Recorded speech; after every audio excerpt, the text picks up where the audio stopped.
大家好，我係 Mr. Manso， 今日會為大家講呢就係 S4 嘅 Mastering Mathematics Exercise 3D Question 27. Sometime a ball is thrown vertically upwards. After t seconds, his height h cm above the ground is given by h equal 50t minus 2t squared plus 70. A. Find the initial height of the ball from the ground. 同之前嗰課一樣啦，我哋睇睇啦，佢俾咗個 function 我哋 ，OK， 咁我哋就要決定啦，到底 h 同埋 t 係咩嚟嘅？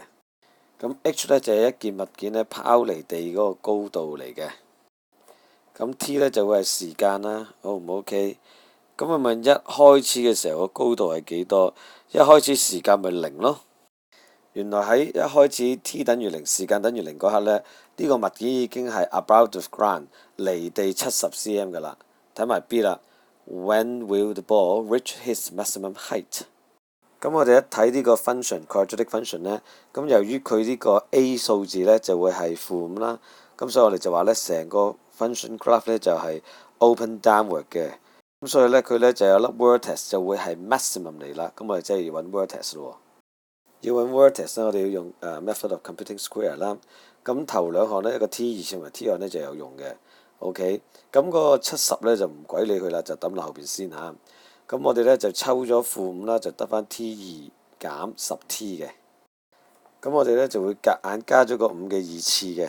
OK， 咁就成就咗 a 2次減 2ab 加 b 2次嘅。咁你夾硬加咗個5嘅2次，會令到整個嘅數式咧嘅數值係改變咗啦。咁我哋咧減翻去得㗎啦，減翻就數值冇變過嘅。咁我用啲箭嘴話俾大家聽啦，呢個負5咧要乘翻1、2、3、4 4項嘅。咁而家我哋踢走咗第4項出去咧，咁佢負52次咧都要乘翻嗰個負5粒數字嘅。咁我哋就用1、2、3啲3項咧就成就咗 a 減 b 嘅2次。OK， 後邊嗰隻數字你計完之後咧就會正195。咁大家記得 vertex form 嘅話咧，佢嗰個頂點咧就係5同埋195嘅，即係我寫翻呢個位置啦。OK。好，咁我哋就可以寫啦。所以呢，嗰個嘅 maximum height 咧，即係個波可以走到幾多呢？最高呢就會係走到195 cm 嘅，因為去到頂點都係195嘅啫。睇埋 part C 啦。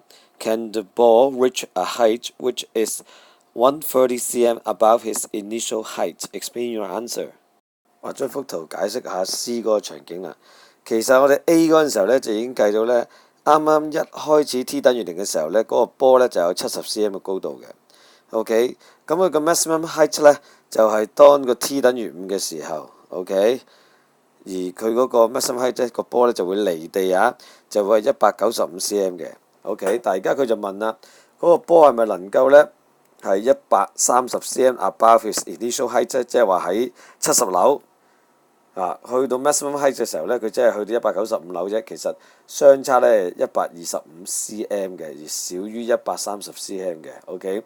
嗰個 illustration 就係咁啦，點樣文字作答呢？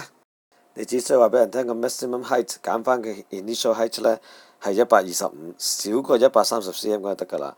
咁啊 because maximum height minus initial height equals 125 less than 130 cm，therefore it cannot。咁就話答完啦，多謝大家，拜拜。